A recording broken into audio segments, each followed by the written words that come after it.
Hey everybody, welcome back to the Playing with Power podcast, the issue-by-issue retrospective on Nintendo Power Magazine. You're tuning in for volume 76 from September of 1995. On the cover, we are featuring Killer Instinct for the Super Nintendo. With me, as always, is my co-host Mike. Hey. And hopefully soon to be John. He had to restart his computer and do a massive update, and we decided to start without him 40 minutes late. But I won't hold it against him. So, what we got here? We got Kilgore on the cover. Yep. And he's looking... Yeah, well, I just played this guy recently when I reviewed Killer Instinct, and... Mm-hmm. No, shit, it wasn't him. It was the skeleton guy. Oh, okay. Yeah. I got a question. Why does a robot need pecs? Why wouldn't he? Gotta look impressive, right? He's not a robot. Maybe he's an android, right? Isn't he like part human or something? I don't know. He probably has a really sad backstory. It's like he's trying to do a Vega impression. A little bit. Wolverine, I would say. Vegarine. Yeah. And then he has like the weird like plume of like hair or something coming out the top. Yeah, why would a robot need a ponytail? It's a questionable design decision. It really is. I just want to look rad. Like, do we think he looks fine as is? A bit too much like the Predator? I know. Add this hair plume. Yeah, he's just not Vega enough. Yeah. Like, how close can we get to the edge without getting sued? He's so shiny, too. Does he get, like, waxed down, you think, and, like, polished? I think when his claws light up, the glare blinds his opponents. That's one of his cheap maneuvers. That's why he's got the chrome tits. And there's someone behind him with I can just see a foot sticking out between his legs. It's somebody he's dealt with. I guess. Yeah. You're next. It must be, I'm guessing it's the Thunder, because they have like the hawk in the air, and this is the one on the rope bridge, and that's where his stage is. Yeah. Oh, it turns out that a puny fleshling against a metal tornado of claws and metal just didn't stand a chance. Who would have guessed? Yeah. All right, so it turns out the spirit of your ancestors wasn't a good weapon. Oh, man. All right, so they're also announcing a preview for Diddy Kong's Quest, which is Donkey Kong Country 2. They also mentioned Doom, Castlevania Dracula X, Chrono Trigger, and The Mask. We've already covered Chrono Trigger, so just more coverage. Inside cover, it's the same advertisement you saw last month with the Downsy kid poking a stick in a beehive. Yeah, it's like last act, no survival cam, first person, like, yeah, from the point of view of the bees, like. I had something in my brain and then it just melted. So no joke. We'll move on to the table of contents here. So we have a background that appears to be a boxing ring, so I can at least tell what the background is this time. Unfortunately, it means the text is still difficult to read, and then the word contents is horrifically designed in the top right corner. Oh, and it's for like some reason, weird the contents melty is shit. Arranged in a ball. Yeah. Yeah, contents is some weird melty glare shit. So they have Killer Instinct that we talked about, and let's see, Doom, Red Alarm for Virtual Boy, Golf for Virtual Boy, Castlevania Dracula X for Super Nintendo, The Mask for Super Nintendo, Dragon and Bruce Lee Story for Super Nintendo, and then Galaga/Galaxian for, I believe, Game Boy. Yeah, and great for number 20 for they're going to show us what's on page 28. Doomsday is near. Now Super NES gamers can get in on the intrigue, but you have to guess what that word is because they have a white background with white letters and no outline on the font. So when it fades into white, it just fades into white. Pretty much, just like a Trump rally. Yeah, when there was a snowstorm, I told people that it's whiter than a Trump rally outside. All right, let's move on into the Player's Pulse. Candy Kong has written in from Vine Valley in Donkey Kong Country, and she says, I've just read what Funky Kong wrote in Nintendo Power, Volume 74. I agree with him. Cranky is an old geezer and has no idea what he's talking about. Donkey Kong Country is one of the best games ever. It is truly one of a kind. Well, I've got to sweep the porch at save point. And they responded and said, that proves it. 2 out of 3 gorillas prefer Donkey Kong Country. That's not great. That's D. That's practically a failing grade, Nintendo. Yeah, 60% isn't really like... It's a barely pass. Yeah. All right, what's the next one? From Mike Pascal from Louisville, KY Jelly. Some people at my school think Sega is better than Nintendo. Come on, people. Who would buy a $400 system that's only 32-bit? The speed of its CD-ROM drive is as fast as that stupid hedgehog with no legs. Oh, dis. I just know Nintendo's going to make Sega wet their pants with the new 64 and Virtual Boy.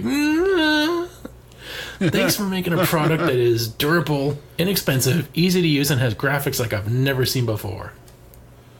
You know, it's funny none of these mention the PlayStation. Because they probably didn't think it was going to be a hit. They probably had no idea.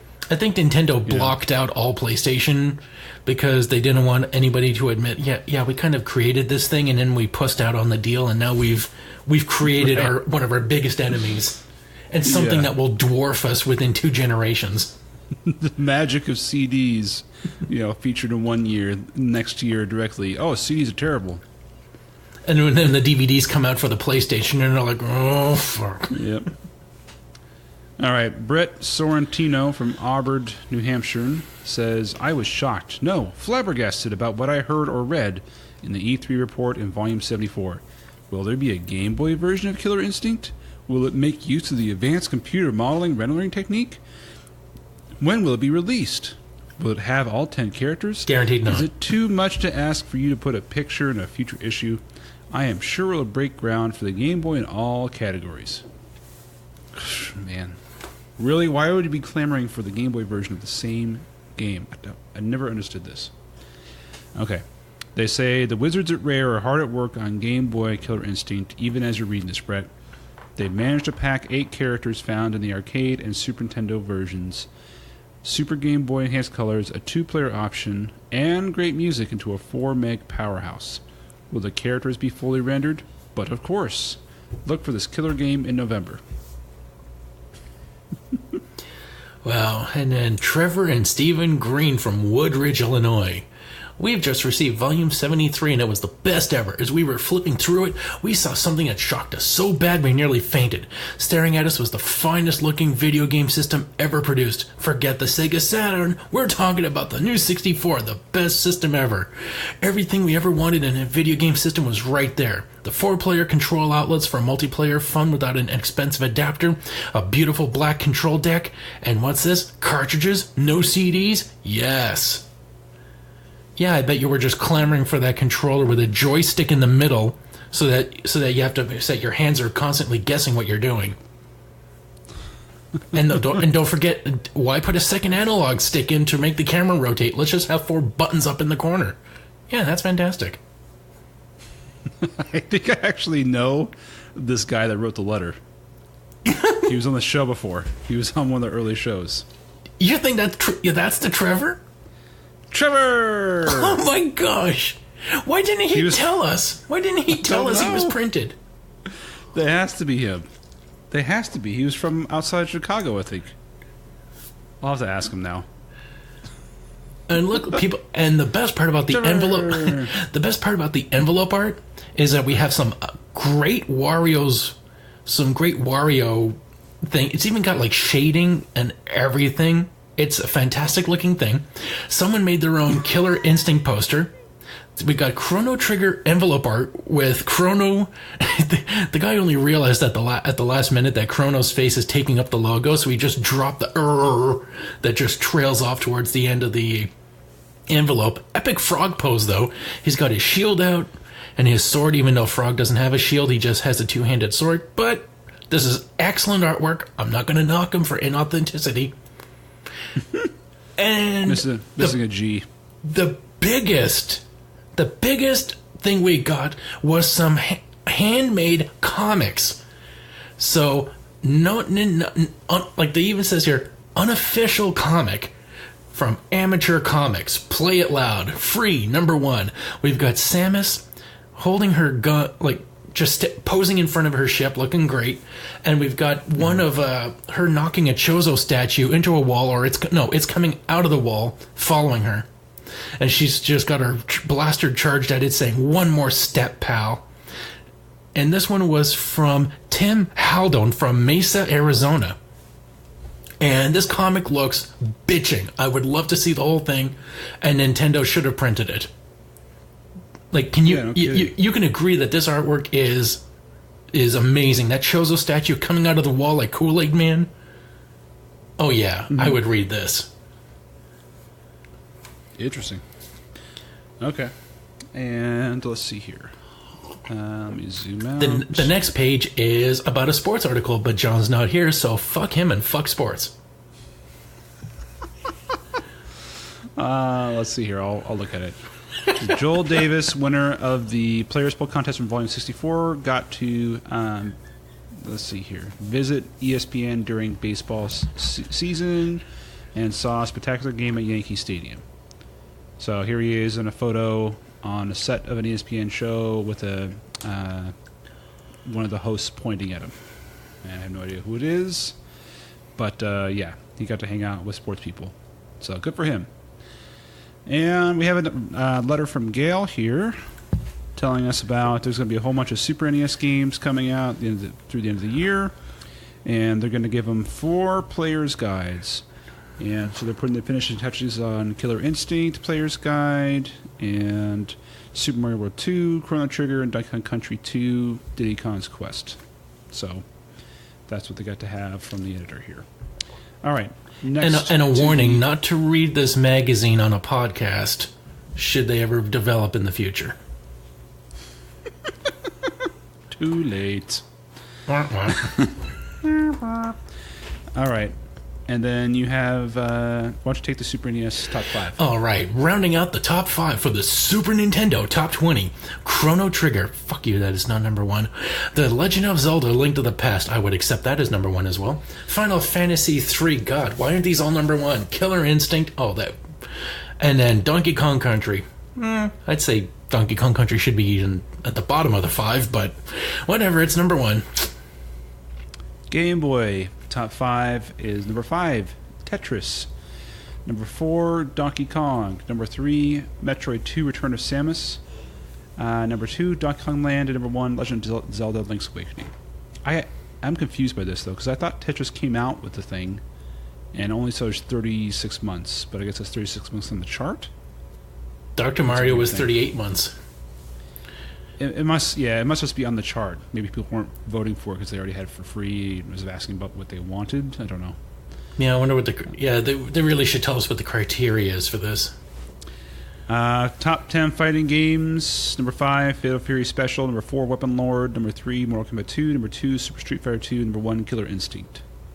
And then Most Wanted, top 5. What do you got, Mike? We have Donkey Kong Country 2, Diddy Kong's Quest, Doom for the new 64, Virtual Boy, just Virtual Boy, Killer Instinct for the new 64, and rounding out the Most Wanted is the new 64. Nice. With an insert of the red Super Mario, or the red Mario Brothers for Virtual Boy, Mario Clash. Mario Clash. Okay. Then we got the Hall Killer of Fame. Instinct. Oh, wait, the Hall of Fame. We have Donkey Kong, release date June 86, honors. It was a sad day for arcade owners when Nintendo brought the first great Mario Brothers Smash to the NES. Then Pac-Man, release date April 91. The Round Mound of Renown. Wow, that's a name I never heard Pac-Man called. The Round Mound of Renown. Went Waka Waka at homes everywhere after Namco ported this classic to the Game Boy. And then Space Invaders the arcade game, October 94. The first Super Game Boy classic based on the original hit from the Star Wars era. Okay. Weird Hall of Fame things. Alright, and then we have Killer Instinct for the Super Nintendo. Mike, you had this one as your homework? Yep. And I played as Spinal. I couldn't figure out his tap or his countdown maneuver. What's that mean? What's this tap? Spinal Tap. Oh, I got it. And it's the Spinal Countdown. Ba-da-da-da. Okay. And not my night for jokes. So, the music was great. The play controls were probably good. I know I wasn't. So, Okay. I didn't have a great time with this, but I could see why people were into it. It had great music, good animation, a nice successor to Street Fighter, though Street Fighter just had... I don't know why it was still not as popular, or still more popular than this. I guess it just had a better legacy. Mm-hmm. Although Killer Instinct didn't have such a great movie. This is like Nintendo's answer to the fighting game genre. They wanted to get in on the action finally. After shunning Mortal Kombat, they finally decided to bring a fighter to their own platforms. Yeah. After having to Rare to develop it. After having Street Fighter on the cover for about four issues. Right. It's Street Fighter 2, Street Fighter 2 Turbo, Street Fighter 2 Alpha, Street Fighter 2 Omega Alpha Turbo Nexus Edition. So they made this for the arcade first. So this is an arcade port, and it was originally just going to be on the on the N64, but they decided at one point, you know what? Let's put it on the Super Nintendo and cannibalize our sales on the 64 because we can, right? So I own this game. For Super Nintendo, I had it, and I enjoyed it quite a bit. I didn't own a whole lot of fighting games, so this was kind of like my jam, my game that I would play. And the character designs are all pretty good. They're all 3D rendered looking, so it was different from how like sort of the illustrated look of Street Fighter 2, and different from the just still photo look of Mortal Kombat. So it didn't look realistic, didn't upset the parents, but also wasn't the same look as Capcom. So they carved out a unique look for themselves. Yeah, they didn't have blood in their damage, right? I think you could turn it on or off. I can't remember exactly, but I'm sure it was toned down, just because of Nintendo. So the coverage in here is a bit odd. They have a gameplay counselor, a video game tester featured in each one of these, above each character. It must be like their favorite character or something. So if you guys recognize on page 13, it's got Henry here, who was featured in the Donkey Kong Country Exposed VHS tape from the last season. And he's here. We're still wearing a hat backwards with a rebel. He's got a little, he's got like a wispy meth stash going on. Yep. And we have Ken, who's the guy that was playing the keyboard in that video. He's next. And then he's doing a Hadouken. Or is it a Kamehameha? And then the one and only black hockey fan ever, Armand Williams, is here as well from the video. And I think that's everybody from the... Oh, no, we have... this is Dan, right? Oh, no, that's a different guy. Okay, well, I think that's all of the guys from that video, but they apparently still have a job employed by Nintendo, still working there. Working in the treehouse. I wonder if they renamed it afterwards, after Donkey Country. Then we got some brothers.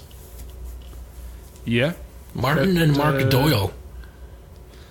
They're twins, I guess. Maybe.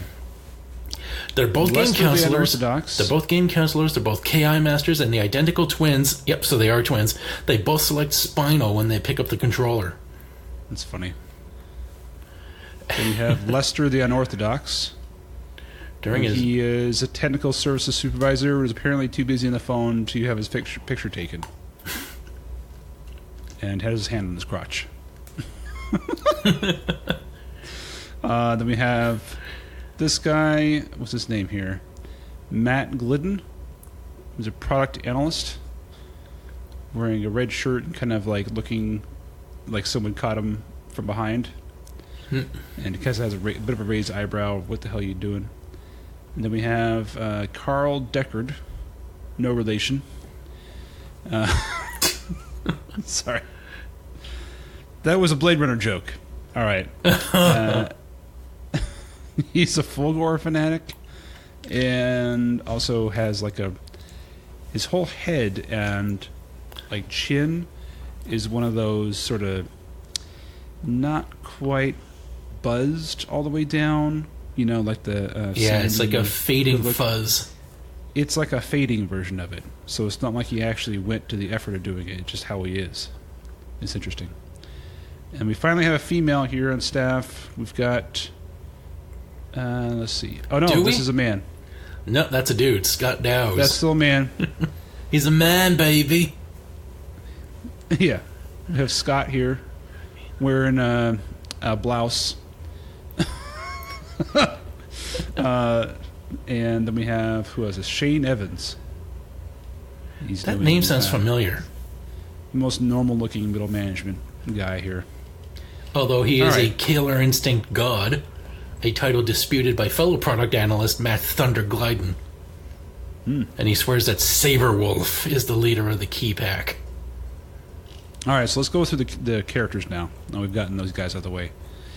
So we have... Let's look at the characters here. And we've got Jago here. Jenko? What? Hey! John's joining us. My computer restarted. Eventually. Took an hour for it to restart. It was that, like, stupid security update thing that apparently takes 8 hours to do. I don't know. I see. Anyway. All right, well, you missed out. Did you see that we found Trevor? Trevor! I think that's him. Is it really Trevor? I think he has a brother named Steve. And wasn't he from outside Chicago? Oh, wow. Could it be Trevor Green? I think it's Trevor Green, man. We had him on the show. Why didn't he ever say, by the way, when we get to this issue, I was in it? Maybe Steve wrote it in? We didn't tell him. I'm about to find out. Steve kept it all to himself. I'll find out about this. He's the asshole brother. We got printed in Nintendo Power, but I'm not going to tell him that. Or they like someone got to go on Sports Center with Chris Berman. That's interesting too. All right. Yeah, we kind of skipped that part. We said, and someone went on ESPN with some guy. Yeah. Chris Berman, the back. Like he was like the well-known Sports Center guy. Was he the original Bukkake Rooster?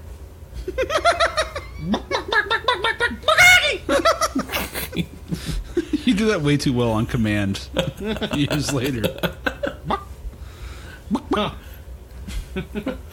Sean Connery as the retired policeman. So Jago, who's got a banana peel for a haircut. I think it's one of those slugs from Stranger Things. He's got 3 Demogorgon babies for a haircut. Yeah. While he's wearing a shoe on his face.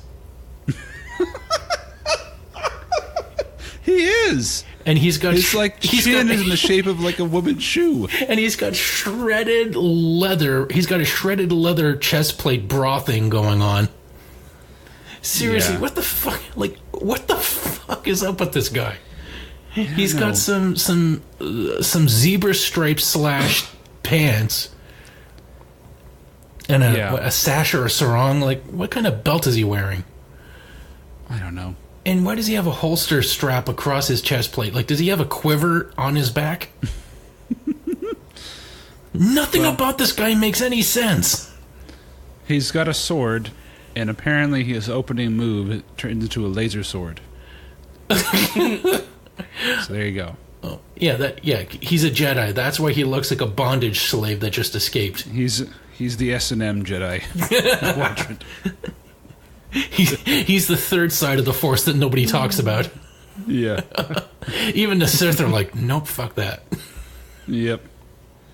His end of his lightsaber is a ball gag. The dark side of the Force. All right. If only you knew the power of the dank side. Then we've got B. Orchid next, who has the Pointy boobs. Yeah, boobs which are literally pointing up to the skies. And this is the one that Nintendo said that she's defying gravity. While using the PlayStation remotes. Mm-hmm. Oh, yeah. The little wands, the moves, PlayStation Move controllers. They double as vibrators, Wow. but she's not going to tell you that. Anything's a vibrator if you try hard enough. Anything's a vibrator if you just shake it. Yeah. You just got to tense up your muscles a bit and just get that little jerk action going on. And Who would actually win in a fight? I mean, the Velociraptor thing. I mean, that would probably win in a fight tournament. Riptor? yeah, if he was going up against anybody, it would have to be Fulgore. With Yeah. Well, Cinder is like all liquid magma. Yeah. I mean, that would be anything organic would be burned as soon as it punches him. right. They should have factored that in. I mean, like anybody who punches Cinder, just fucking their hands are on fire, their health goes down. It's like the only thing you could hit him with are energy blast or your weapons. He should be fighting for his wife Ella, so it could be Cinderella. So yeah, Velociraptor. They didn't give TJ Combo his own page. I just realized he's at the bottom of Orchid's page. It's just like, oh, here's the generic boxer we put in. Keeping a brother down. Yep. Totally doesn't look like, what's his name? Creed? Balrog? No, Creed from the Apollo Rocky Creed. movies. Yeah, totally doesn't look like Apollo Creed or anything. Yeah. Totally didn't rip that off completely. No, Apollo Creed has the American flag shorts. Or is that Oh, Rocky? and this one has the American flag shirt. Yep. 100% different. Yeah, and that, Living in America. wow! We have Chief Thunder here. Not racist at all. Nope. He doesn't even have a mohawk. He has feathers implanted into his skull. That's Why? how badass he is. His finishing move should be the Trail of Tears.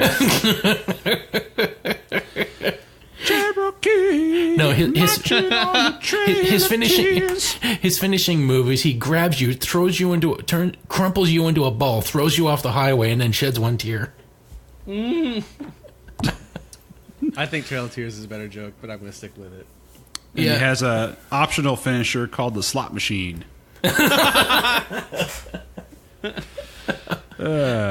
Free whiskey comes out. His wife is like, sits on 16.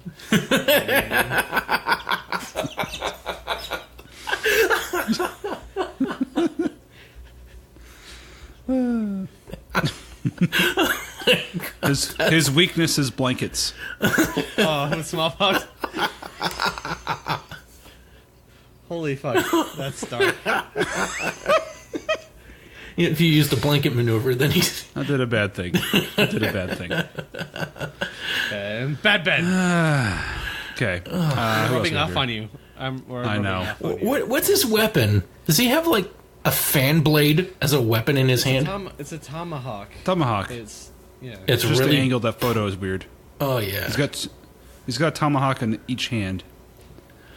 So you mentioned Spinal. He's the walking skeleton.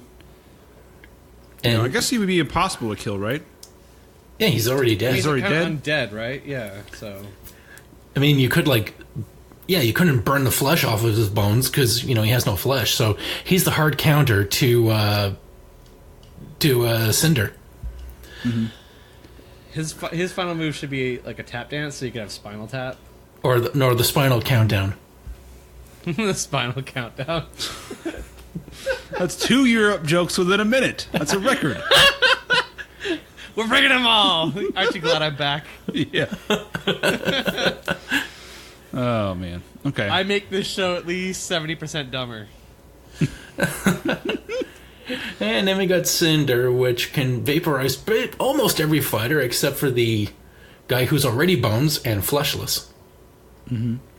And then we get Chief Thunder again for some reason. What they're featuring each one of these guys as a favorite character. Oh, okay. Then we have Fulgore, which we kind of already mentioned. Yeah, the Wolverine Vega cyborg. I didn't realize his face turned into a rocket launcher. Of course Did you it see that does. picture? That's pretty badass. Oh, he's got rocket launcher earrings. Yeah. And then we have Silver Surfer. Yeah. Yeah, I can't tell. Is he supposed to be ice or is he supposed to be like metal? You know what gets me is that Based on the name Glacius, I'm assuming it's ice. what gets me is it kind of that reminds me of like the T-1000 because he kind of melts and changes shape, almost like the T-1000 Yeah. from Terminator 2. You know? 15 years later, Silver Surfer in the movie doesn't look that much better than this. Oh god, that movie was so bad. I was so pissed. Kids in like 50 years won't understand what a glacier was. Well, you mean like water just got hard, like there was minerals in it? No, not that kind of hard water. Like actually physically like hard, like you could like tap it and break it. What are you talking about?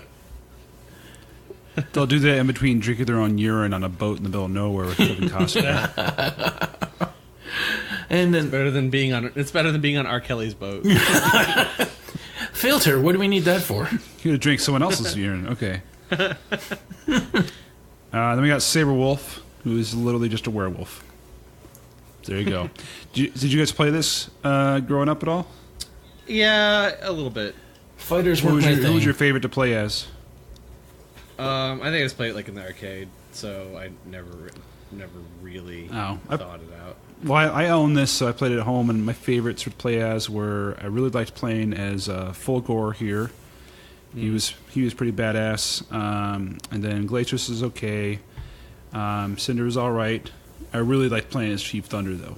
I could like get this combo move going and then just start flipping people in the air. Mm-hmm. But so that was pretty fun. But You just start juggling guy- them and you say, "This is the thunder from down under." welcome to the Thunderdome. That's my name. That's my line. The cheapest character in the game is Riptor. No question about it. You do not know how to play the game to just kill people completely with that guy. Why? Because he's just got like a fast little jab move or something? You just keep whipping his tail, and then no one can get near you. This is so long. Just like, oh, psh, psh, psh, psh. You're like, this is annoying. This is really annoying. It's like, Why oh, I didn't did you a tell me that combo. before I played you. Now I can reveal these secrets. Unless you know how to do like a jump dive maneuver to break them, then you're fucked. Yeah, pretty much. You got to know the combo to do whatever flying maneuver to get over there. Yeah. So if you don't know how to do that, you're screwed. Yeah, so my review, the music's great, but I'm not a fighter guy, so I used Spinal, which was supposed to be like one of his best characters, and I lost to Orchid. But it was close. I beat her once. And then TMZ got a footage of the video, and now all of a sudden I'm not hireable in Hollywood anymore. Fun fact about the composer of the music is I think he also did, this is a Rare guy, so he did GoldenEye music and let's see, a couple other ones for Rare that you'd recognize. But yeah. Maybe like Perfect Dark. Yeah, I think Perfect Dark, that was it. You're right. He had a funny like anecdote about meeting Shigeru Miyamoto at something for the first time and like totally embarrassing himself. I'll have to find that article. I was like, "What's up, Shigeru?" He shows up with his hat backwards. Shiggy, what? I think he pantsed a friend in the bathroom and like turned around and Shigeru Miyamoto was standing right there. And he's like, what up, He my... was like totally drunk and he's like, oh, with so nice to big meet you. grin on his face. Like, yo, hey, Yeah. yo, what up, my Pretty Shiga? much. Yeah. Pretty much what happened. And He was like "How about drunk at Miyamoto- some like company Miyamoto, event. No. Miyamoto. I think that's what it was. He was like drunk at some company event, or some like industry event or whatever.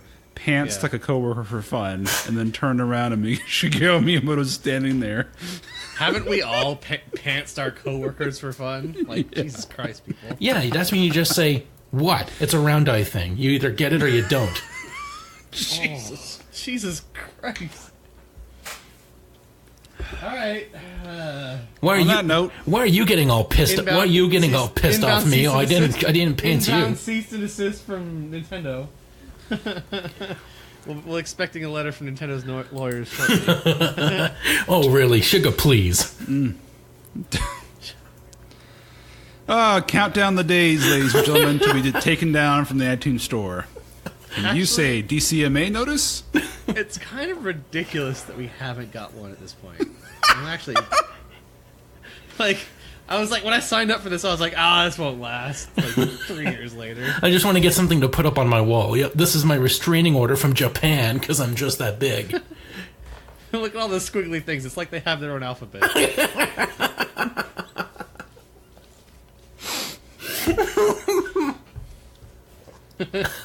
It's all like bonsai tree, upside down panda bear. Oh, that means ice cream. If I can't read it, I don't have to abide by it.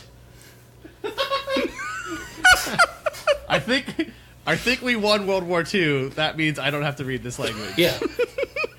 Tell you what, when you drop a nuke on Minnesota, then maybe you'll get my attention. Yeah. Until then, go fish for your radioactive octopuses and leave me alone. I felt bad for Gilbert Gottfried when he got fired for Aflac for making that joke. Which one was Did it? you say like the joke was like it was right after Fukushima. It was like right after, like. and he said like, Hey, you want a new girlfriend in Fukushima? You'll find one floating down the river. Oh my gosh, that is bad. He said something like if you want beachfront property, just wait a minute, like or something like that. I forget what it was. The man's a comic genius. He's framed. It was a good joke too. If Roy Moore can get elected, we can let Gilbert Gottfried make really racist jokes or really poor taste jokes. I'm tired of people asking if I'm from Japan. Just because I look like it doesn't mean I am.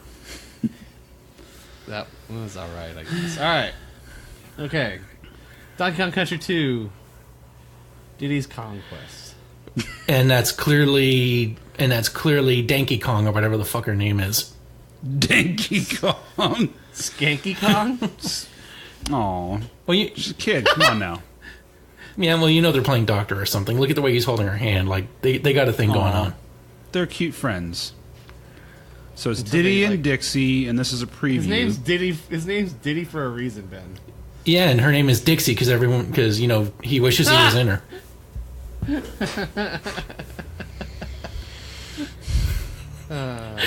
We're gonna cover this eventually. We will. This is all just previews here, so it's a lot of. No, I mean this issue. We're gonna get to this eventually before we stop saying reprehensible things. So, yeah, about the issue. Look, Let's get into it. she's 20 and ape years. So, okay, there's grass on the field. There's grass everywhere. She's covered in grass from head to toe, so she's fine. Christ. So she's it's monkey too rules old for Roy Moore, then. Yeah. Roy Moore's like, nope. Nope, too brown for me. Too old. Yeah, really. So I have to say the CG rendering here looks better than it did for Donkey Kong Country. Yep. They've improved it a bit, so they look a bit furrier, less sleeve-like, even though you can still see a sleeve and Diddy's pointing. Yeah, and you can even see it on Dixie. She's got like a fur sleeve on, which it really makes you wonder. Like, you can't show the hair coming out of the arm. You have to show the hair like around the arm. Yeah. Weird. Seems like a problem. Yeah, and then he's got, this time he's wearing a did he have this shirt on last time with the star? It seems like it's new. Yeah, he was a Steven Universe fan before he was even out, so. And she has like the Che Guevara hat going on because she's a revolutionary. Oh, look at that. It's a rare logo on her, on her hat there. I just now noticed that for the first time ever. Che Guevara. Guevara? Che Guevara. Yeah. All right, so come speak to the trees. They're just talking about kind of what's going to be in the game. They're showing photos, pre-rendered photos of the maps, essentially, of what's going to be the game. So you got the wreck of the ship from the first game. You've got what appears to be like a haunted area, a big castle area, the inside of a castle, and then a lava area. And then you've got, let's see here, a bonus game. Looks like finally a couple screenshots of actual gameplay, which look very similar to the first game. And then this big, beefy Brutus Kong thing. I can't describe him. It's like Popeye on steroids. And also a crocodile. And his arms are properly balanced. Oh, and then we have. Yeah. I love this picture of Crocodile Captain Hook Oh my chasing down a god! rat. He's got hooks on both hands. He's got 2 hooks, a hook for each hand, Oh my god! This guy and a sword. I don't know how you'd use that. Oh, yeah, how would you use the sword when you have a hook? And also, what would you wipe with now?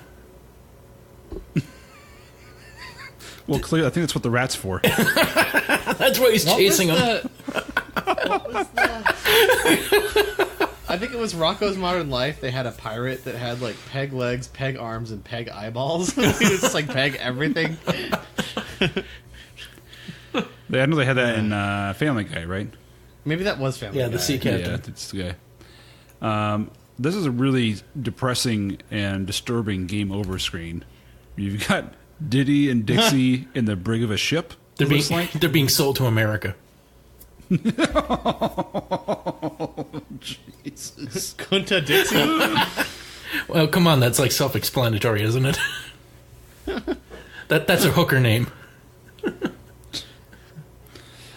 All right. They're coming to America today. In Moving America, on. there are no crocodiles. Bible, nice. He's just singing somewhere out there. Oh, we have a mature game being featured. They finally put the ESRB rating in here. We have a mature game being featured here in the Nintendo Power magazine. We have Doom.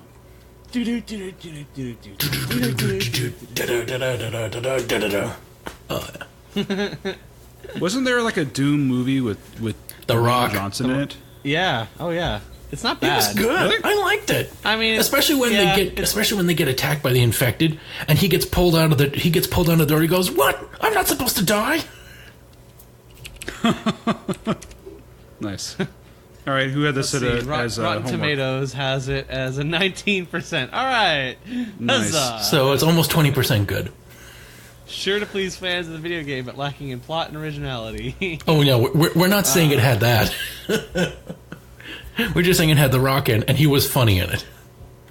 Especially when he gets infected and he's just like railing on the last surviving guy, and he's just like going full bore into his villain role. He's just like, well, I'm infected. Guess what? I'm totally self-aware, and I'm fucking evil now. So, yep, gotta kill me. All right, who had this game? If you better be you, John, because you didn't tell me I had to play this game. Nope. I mean, who didn't play Doom? I didn't play this on the... Yeah, I could have sworn we handed this out. But I wanted. I played this on the computer as well. Great game. Always excellent music. I don't think it ported very well to the Super Nintendo, though. No, it says the ESRB gave Doom the first Super NES mature rating ever, citing the graphic violence and gore in the game. The rating suggests players should be 17 years of age or older. Doom certainly contains a great deal of violence and gore, but its blood factor is similar to a number of games that have received teen ratings. Players will have to decide for themselves. So it's telling you, this rating is kind of bullshit, but it's really up to you. Well, if you haven't played Doom, you should probably play it. It's one of the first-person shooters ever made. It's a classic. But don't play the Sega 32X version. Nah, Apparently they cut out a bunch of levels out of that one. Doom is most famous for people trying to put this game on everything from a smartwatch to a toaster and try to see if it'll run. Yep, I could almost get it to run on my can of foot fungal deodorant. I'm pretty sure they even made it open source at this point, so you can yeah. probably get it for free anywhere. I mean, you can get anything for free on the internet. Do tell. Oh, please All right, don't make him tell, please. I remember that old pirating ad. You wouldn't download a car. I'm like, fuck yeah, Yeah. I would. Are you kidding me? Yeah. I'm gonna download a car. And this lady had the best response to it. She goes, if I could get a car by touching it, and then I have a car, and the person who has the car still has the car, then we both have cars. I would get cars all fucking day. All right, next game that they feature here is for Virtual Boy. It's called Red Alarm. So I did both of the Virtual Boy games. Huzzah. And so I'll talk about this one first, obviously. This is basically feels like someone was tasked with Mm-hmm. make Star Fox on the Virtual Boy. And they're just It looks kind I of don't have to add there's a lot colors. on the screen at once. Looks like there's a lot on the screen at once. It's like, make Star Fox for the Virtual Boy? Great, I don't have to add colors. That's like 80% of my work gone. Sure, I'll do it. Yeah. So they have the ship that you fly a ship, and it feels like a rail shooter from behind the ship, like Star Fox. That is 3D, but it's all like see-through line drawings. Oh, yeah, that's not confusing at all. Yeah. So you see through your ship, you can see through the obstacles in front of you, but it's very clearly like someone tried to make Star Fox in here, because the ship, it has multiple configurations depending on what speed you're going, and it's one of the configurations look exactly like an R-wing. A lot of the enemies look like the enemies of Star Fox, and you get to the end of the first level, and there is not just one, but there's 3 faces throwing up polygons at you, and you can actually see them on page 38 here, and it has these faces. Like, oh, that's totally not Andros at all. So the game feels like a tech demo to get Star Fox on Virtual Boy. So what I did find that was interesting, so it's not just a rail shooter. You can actually move around in full 3D. So you can turn around in the tunnel you're in and go backwards. Huh. And the flying works really well. I obviously this is an emulator, so I mapped it to a joystick for flying. Worked great. And I could definitely tell when there were, obstacles and things like that pretty well. And the game kind of gives you, hints you're next to a wall kind of thing. It gives you like noises, to basically say like you're grinding on the wall, move away from it. It's not like perfect or anything. It's a really interesting, feels like a tech demo. I mean, they made it a quote unquote full game with a number of levels, but I mean, honestly, it is a bit of a mess to play through, just with the art style the way it is. But it's really kind of impressive for being what it is at the time, and it's interesting. So one thing I couldn't get mapped is, so the Virtual Controller actually has 2 D-pads, one on the left and one on the right, in addition to buttons on the right. For whatever reason on RetroArch you can't map the right D-pad, which this game makes good use of. It uses you use the right D-pad to dash in different directions. So when you get to the 4 faces at the end, you have to stop the ship and then basically just move around as you're shooting them. Well, obviously I couldn't move around, so I had to keep going in a loop and then hitting a little bit, and it was taking too long, so I just gave up. Yeah. So. All right, and then we had golf on the Virtual Boy. It actually looks really good. Golf looks good. Music's okay. It's really kind of confusing to play. It basically the first thing it presents you is it shows you a menu. So anytime you want a shot, it shows you a menu, and you're given options to change club, change all kinds of options that I have no idea what the hell I'm doing. Right? And then I'm okay. I just want to hit the ball. Yeah, I took Ben golfing once. About 8 holes in, he was like, "Nope, done." I made it 8 holes. Roughly. I don't remember. In your defense, you were using clubs that were way too short for you. But yeah, that's true. So there's no guide on the swing meter to tell you what you should be hitting it at. There's no indicator to tell you what would be ideal. So you can see right here on page 41 where it says "nice shot." It's this big curved ellipse where the ball comes out from underneath. Right, you're supposed to get it at a certain point, but if it's all one color, you can't tell where you're supposed to stop, sort of thing. Yeah, they don't indicate to you where you're supposed to stop and what the ideal thing is to hit. I kind of need a guide here because I have no idea what this power means in this totally abstract world, right? And then once you do that, they don't have a screenshot of this. It takes you to a second view where it shows the ball from behind, and there's a little line that scans back and forth across the ball's surface very quickly, up and down. You're going to randomly hit the ball on one little dimple, basically. So you have to try and time that then, right? and that determines, I guess, the direction Sounds of like the ball. regular golf is easier than this game. Yeah. It's kind of a bummer because the graphics are actually decent. Yeah, it looks really cool. I mean, it's not this wireframe nonsense like the previous game. It's full, shade, like 4 different shades. So Right. you don't see through the golfer, obviously. You see the ground. It looks somewhat 3D. Right. And it gives you a grid to hit with. So, Nice. But yeah, it was unplayable. I couldn't get past first hole. Oh, well.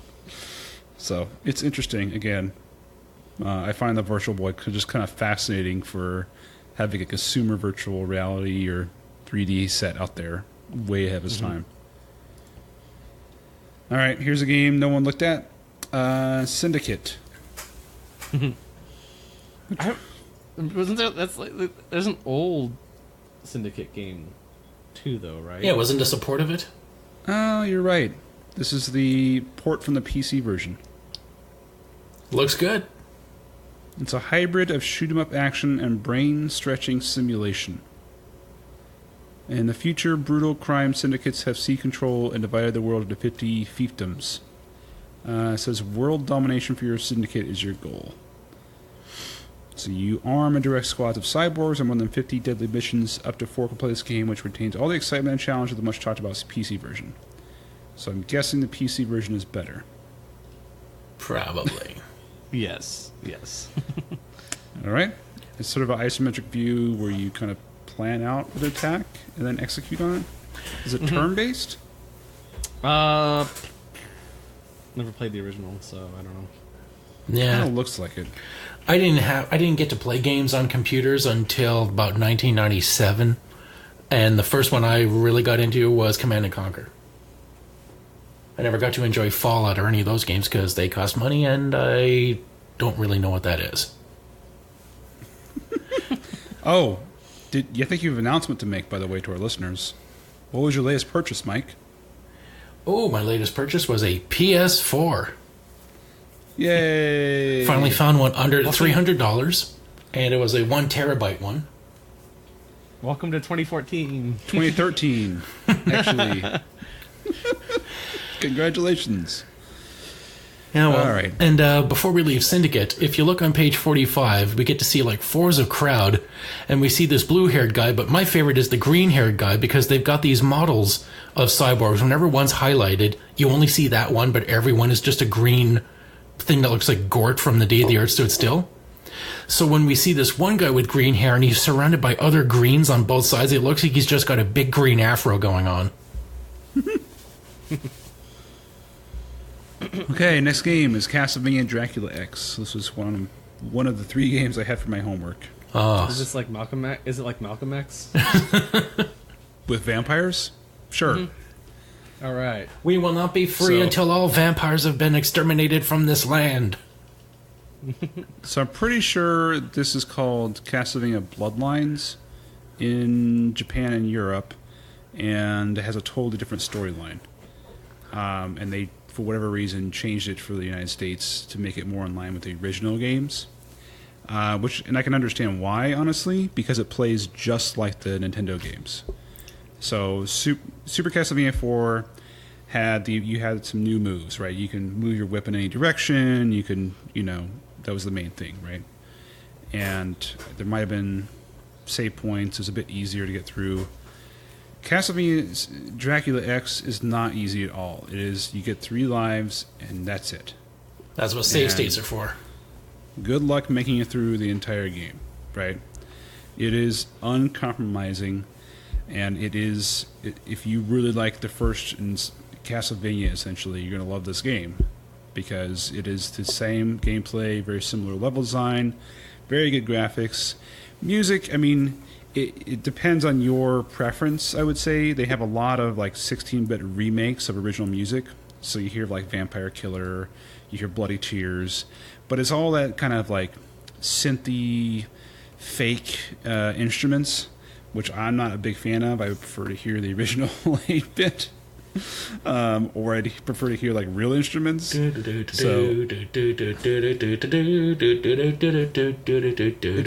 just feels like a watered down version to me in terms of music, but it doesn't really bother you that much. So that's basically what the game is. The coverage here is showing you the maps of every level. It's very sort of standard coverage here. You get to fight a Cerberus, which is cool. It's got all the classic, weapons in here: knife, cross, the axe that you can throw, that kind of thing. I wasn't able really to get through the first stage without just losing all my lives. So I ended up having to turn cheat codes on just to be able to play through the games. So I think I got through like stage 4 and then I called it. Yeah, if you like this kind of game, it's a good, solid Castlevania game. This is the last, if you're a diehard Castlevania fan, this is the last one that's really a true, brutally difficult Castlevania game before they got into Castlevania Symphony of the Night, which is actually one of my favorite games of all time. So, and there's a boss. You could tell where I stand on the whole controversy. There's a boss called Burning Rage, and he looks like Orko on steroids. What page are you looking at? I don't see a number on it. Okay. Stage 4, the low road. Page. Oh, it's on the back of the poster here. Yeah. I'll hit Burning Rage a little bit. Yeah. And then you fight a Minotaur, which is all completely red. And the Minotaur looks bitchin'. Yeah, pretty good art in this. All right. I didn't even know there was a second Castlevania for the Super Nintendo. That's I don't think it's really well known. All right, next photo is... Next thing we see is the cover poster. Centerfold poster for Batman Forever. And it says, "The real game begins." And we get a super blurry photo of... This is who again? Kilmer. Was it Kilmer? Yeah, Kilmer. Clooney was in the last one. The last Schumacher one. There's no bat nipples here, though. No, it's just the logo. So I guess they realized, we're being put in a magazine where kids might be watching this. Okay, now we have to exercise some taste. But they do give him like a very prominent codpiece. Lovely. Yep. So that's one of the not great posters I've seen in Nintendo Power. Just because it's so blurry. It's just like a regular photo that's been blown up to high heaven. So do we wrap is this the end of our first part then? Sure, we can call it a wrap for the first half. Let's see here. If anyone wants to reach out to us, John? Reach out and touch Mike. Oh, come on. Need more gusto next time. Right. You can find... Reach out and touch Mike. Yeah. There you go. All right. Playingwithpowerpodcast.com. Yeah. All the links for our crap is on there. Feel free. Buy our shit, everyone. By the way, I want to thank our Patreon donors. You guys are awesome. And because of you, we did not have to fork over a cent of our own money this year to re-up our annual Podbean subscription. So our hosting and our domain fees have been paid for, and we still had about $12 left over. Woohoo! Which we will so that save. Means, all right. We will save that for next year. 9 months times, what is it? 3 hours a week times, how many hours a year divided by 3? We're making 5 cents an hour, boys. Woo! Ooh, we're reaching sweatshop levels. I'm ready to quit my job over this. Mike's already there. Oh, you cunt.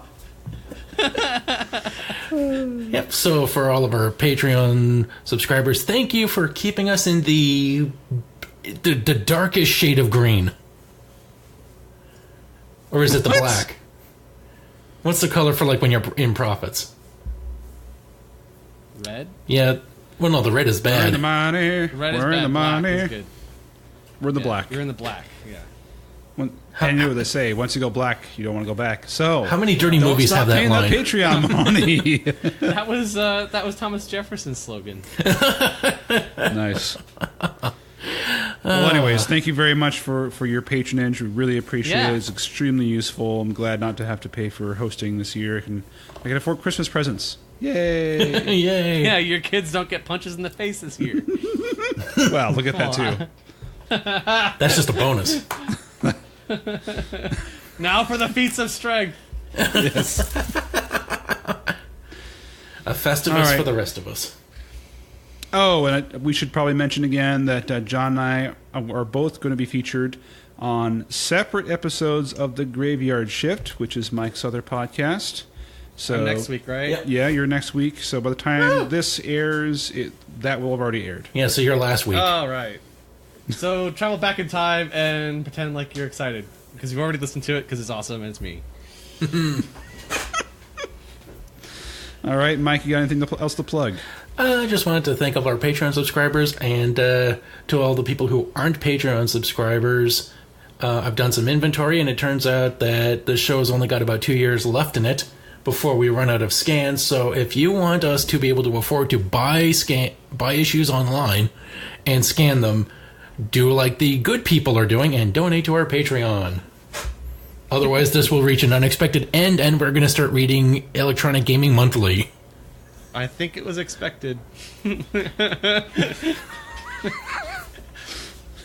Might just be Mike at that point. That was Mike's unexpected end. We were counting on it. Huzzah, everyone. Yeah, so if you want us to read the actual final episode of Nintendo Power, support the show. If you want us to just suddenly stop at about issue 140, then keep doing what you're not doing now. Or if you donate $2.50 every month, we'll know that you want us to stop. Just in general. if we get a $1,000 donation, we'll just stop. Just stop. Yeah. How much money to get you to shut up? can pay A us. small donation will keep us going. A larger donation will make us stop. Nice. I like it. All right. All right, thanks everybody for listening. I'm Ben, I'm Mike. And I'm John. and now you're playing with Power.